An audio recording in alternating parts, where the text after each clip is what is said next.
al interior del gobierno regional. En el despacho del propio gobernador pues había una puerta secreta que se encontraba ocultada detrás de unas cortinas que tenía un acceso directo hacia la calle. Fiscal, muy buenas tardes, gracias por atendernos. Exitosa. Buenas tardes, Cristian, y gracias a ustedes por la invitación. No, gracias. Cuéntenos, fiscal, ¿cómo así se llega a este operativo, a esta diligencia? Bueno, esta es una investigación que se da hace algunos años, prácticamente de 2019, se ha realizado en 2020, en tiempo de pandemia, y se van acopiando pues en esta investigación información de una organización criminal que se encontraba al interior del gobierno regional y que estaba direccionando las obras o la contratación de algunos procesos de selección. Es de esta manera que se logra pues a través de técnicas especiales, de recojo de información, escuchas, filmaciones y también el apoyo de algunos testigos protegidos que se comienza a definir la estructura que estaba al interior, donde pues involucra a muchos funcionarios, incluido pues el principal de ellos, que es el gobernador, y también el gerente general, el gerente regional, todos ellos vinculados a la contratación básicamente de equipos médicos, de mascarillas, de implementos, todo relacionado a lo que es la pandemia. Hay que tener en cuenta que, ya lo hemos dicho anteriormente, pues ha sido una época muy difícil para nosotros, pero lamentablemente esta clase de sucesos de corrupción se han venido presentando de manera reiterativa y el caso de hoy tampoco escapa a ello. Se encuentran involucrados proveedores, sobre todo pues una serie de empresas que participan en los mismos procesos, pero que todas detrás de ellos tenían a un mismo agente. Y esta persona que estaba detrás de estas empresas vinculadas era la que entregaba pues la suma de dinero para poder obtener las licitaciones. ¿Quién era esta persona, fiscal? Bueno, es el señor Villacorta, pero todavía está en proceso justamente de investigación, es de acuerdo a la tesis fiscal que ¿Quién sería? ¿Quién sería la persona, digamos, que habría...? Ok, esa sería un poquito la parte operativa de la supuesta organización criminal que ustedes están investigando.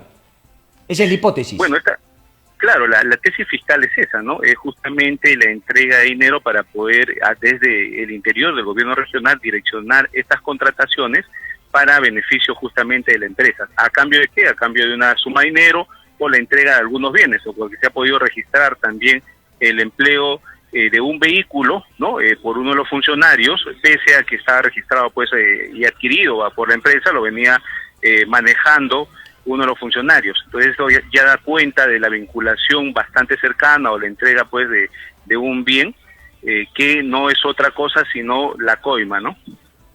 Es uno de los ejemplos. Fiscal, porque hay un sobrino del presidente de la República que también se pasea en el carro de un proveedor del Estado. Vamos a centrarnos en la investigación que usted tiene entre manos.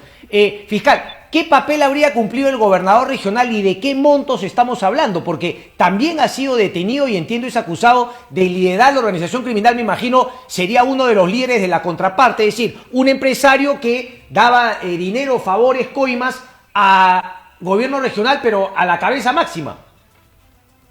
Sí, todo está en proceso de investigación.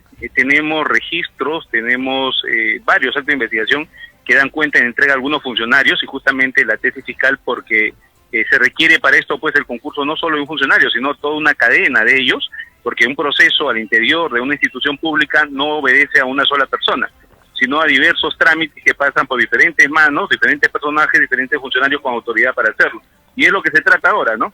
Justamente de que dentro del gobierno se habría pues enquistado esta organización criminal aprovechando la estructura estatal y la autoridad que cada uno de ellos tenía para poder entregar estas licitaciones.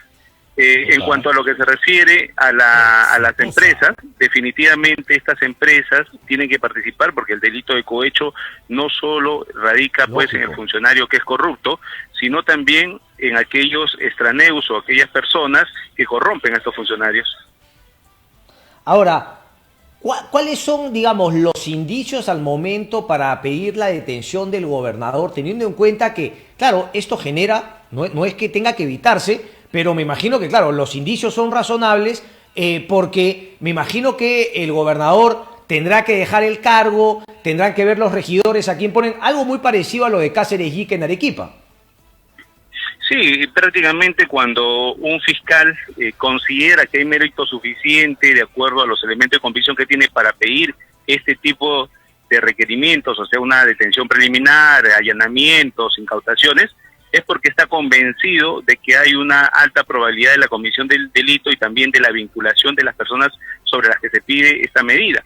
Por eso, yo le decía, me queda claro eso, pero un poquito si me podría profundizar, ¿tiene colaboradores eficaces, tiene documentos, chats, grabaciones? Sí, justamente eso se iba, y es lo que estaba manifestando. Hay justamente pues copia de documentación, hay testigos protegidos que han entregado información relevante, ¿no? Ha habido también filmaciones, ¿no? Sobre el empleo de algunos bienes, hay información abundante que ha sido ya merituada por el juez.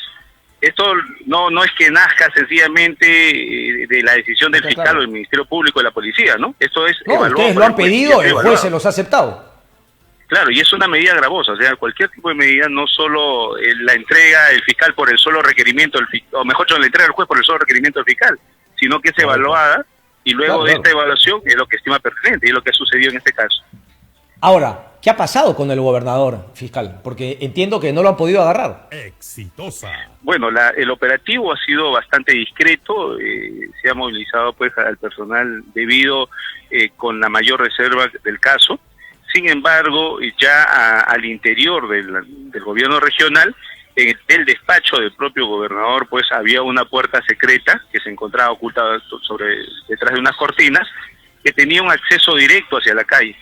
Entonces, mientras se ha estado ejecutando, ¿no?, dando inicio al operativo, esta persona habría utilizado esa puerta para poder jugar. Pero, a ver, lo que me cuentes de película, o sea, eso, por ejemplo, solamente lo tendría, no sé, o un político que teme que vaya a ser asesinado por hordas terroristas, sanguinarias, o por un funcionario que se sabe corrupto y tenía, digamos, prevenida esta forma de escape cuando la justicia le cayera. Es justamente lo que el fiscal va a tener que considerar en cualquier tipo de medida que postule posteriormente, porque es un riesgo, ¿no? Es analizar el comportamiento, la conducta de la persona. Claro, pero por eso le digo, me parece que es un agravante que les va a permitir a la fiscalía, bueno, primero agarrarlo, pero cuando lo agarren, digamos, ¿no?, las posibilidades de que el señor pueda salir en libertad, bajo fianza, etcétera, van a ser más complicadas por este acto de fuga. O sea, eso solamente lo hace un corrupto.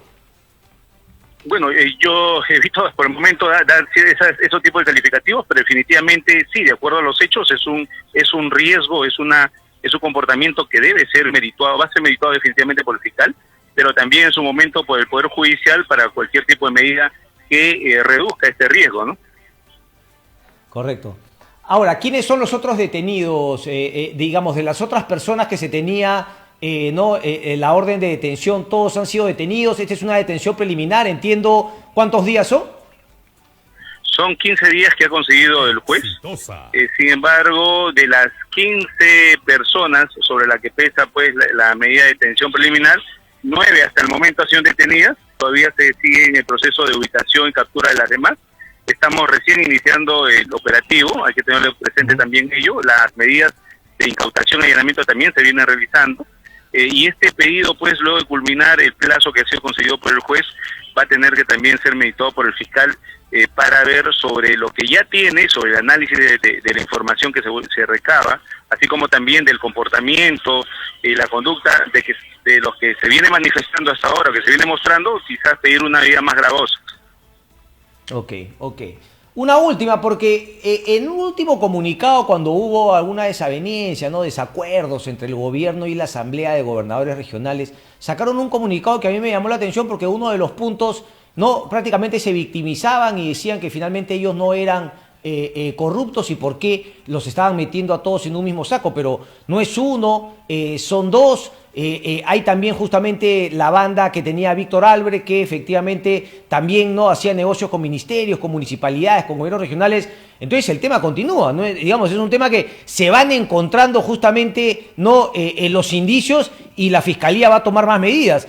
Obviamente no me va a decir si es que vienen otros casos, pero parece, digamos, que la temporada se presta para atacar organizaciones criminales enquistadas en lo que debería ser entidades del Estado, como municipalidades y gobiernos regionales. Lamentablemente la corrupción que nosotros investigamos se centra pues a nivel de las funciones públicas. O sea, la corrupción se centra justamente en las actividades de las instituciones públicas y sobre todo pues de los funcionarios y servidores públicos. O sea, necesariamente si nosotros recibimos una denuncia y hay mérito para investigar y hay mérito incluso para solicitar algún tipo de medida, vamos a tener que hacerlo sobre ellas, no podemos hacerlo sobre particulares. Eso se encarga otra área de la Fiscalía. Nosotros cuando vemos que los bienes o los recursos del Estado son mal empleados o de repente hay un cobro, una coima para poder beneficiar algún personaje extraño a la función pública, vamos a intervenir. Y es lo que venimos haciendo. Y nuestras intervenciones no solo radican en las funciones del Ministerio Público, sino que nuestras funciones también son avaladas en algún momento por el Poder Judicial, quien verifica y garantiza el cumplimiento de los derechos de cada uno de los ciudadanos. Es decir, si nosotros queremos afectar el derecho de propiedad de alguna persona con una incautación, eso lo tiene que verificar el Poder Judicial. Si nosotros queremos restringir la psicomotricidad o la libertad de alguna persona, también lo autoriza el Poder Judicial, y el Poder Judicial lo autoriza en la medida que el fiscal encuentre esos elementos de convicción necesarios para sustentar su pedido. Y es lo que nosotros encontramos, Cristian. Nosotros no hacemos el pedido simplemente porque en un momento determinado al fiscal se le ocurra hacerlo, sino porque hay elementos. Y cuando no hay elementos, el fiscal también, aun cuando la prensa considere que debemos efectuar un trabajo, si el fiscal no tiene los elementos no va a poder pedirlos porque el juez tampoco se los va a conceder. Entonces nuestra investigación termina siendo siempre objetiva y, como lo he dicho siempre, independientemente del tinte político, independientemente del color de camiseta, nosotros vamos a investigar a los corruptos, sea quien sea, y definitivamente no tenemos para esto, pues pese a que no tenemos los recursos, porque eso también se ha dicho innumerables veces, no tenemos recursos para investigar tantas denuncias, estamos haciendo nuestro mejor trabajo para entregar a la sociedad un país mejor. Gracias, Omar Tello, fiscal. Muchas gracias. A usted, gracias.